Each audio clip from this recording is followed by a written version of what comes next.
Viral, manusia mirip serigala, definisi, GGS, di dunia nyata. Ada seorang anak muda, yang sedang mengalami penyakit langka. Wah, ternyata penyakit juga langka ya. Sebelum kita lanjut, subscribe dulu coy. Jika sudah, jangan lupa dibagikan. Oke, kita lanjut. Alami penyakit hipertrikosis. Penyakit hipertrikosis tergolong penyakit langka. Pasien kanker ini sulit ditemukan. Namun ketika keberadaan mereka diketahui, mereka langsung diketahui, dan langsung menjadi pusat perhatian publik. Tidak heran orang dengan penyakit hipertrikosis terlihat seperti serigala sebab rambut tubuh berlebihan. Salah satunya dialami oleh pria bernama Lalit Patidar asal India ini coy, yang memiliki penampilan berbeda dari orang kebanyakan. Dalam 10 tahun terakhir, ia sering menjadi pusat perhatian karena kepopulerannya dengan Wolf Syndrome. Ceritanya bahkan mirip dengan serial, Ganteng-Ganteng Serigala, yang memiliki banyak penggemar, sama seperti aktor sinetron Ganteng-Ganteng Serigala Aliando yang sering dibenci sebagai manusia serigala, dan Lalit Patidar yang sering dibully karena penampilannya.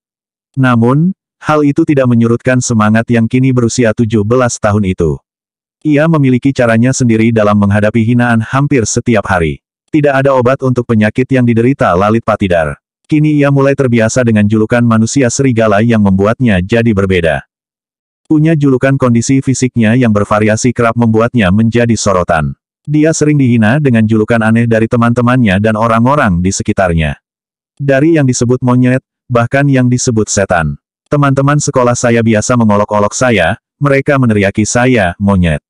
Orang-orang juga mengolok-olok saya, menyebut saya hantu, mereka mengira saya semacam makhluk mitos, tapi saya bukan salah satu dari hal-hal itu, keluh Patidar. Orang yang mengganggu bahkan akan melemparinya dengan batu. Karena tidak ada obatnya, Patidar hanya bisa merawat bulu-bulu yang tidak diinginkan di wajah melalui bleaching, trimming, shaving, waxing, laser dan metode hair removal lainnya. Tak patah semangat, masa kecil Patidar bisa digolongkan sebagai masa perjuangan. Terutama perjuangannya melawan ketidakadilan karena diejek. Namun, seiring berjalannya waktu, Patidar menemukan bahwa dirinya berbeda dengan anak-anak lainnya. Ketika saya tumbuh dewasa, saya menyadari bahwa saya ditutupi rambut dan saya berbeda dari orang lain, kata remaja yang dengan cepat menjadi sasaran perundungan karena penampilannya yang tidak biasa. Sejak itu, dia telah belajar untuk menerima wajahnya yang unik dan tidak membiarkannya menghalangi kehidupan yang bahagia dan memuaskan. Saya berbeda dalam arti yang baik, saya unik.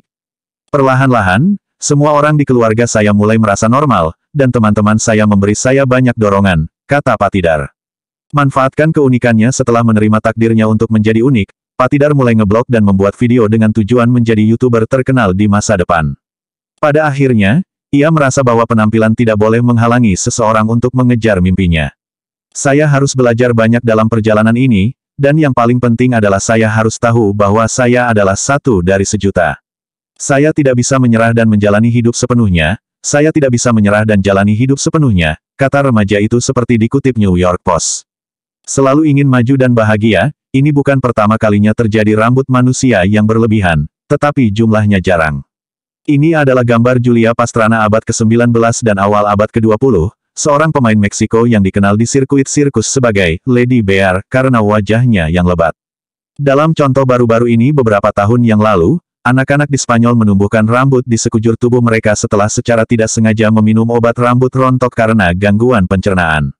Terima kasih telah menonton video ini, semoga bermanfaat dan rezeki Anda bertambah.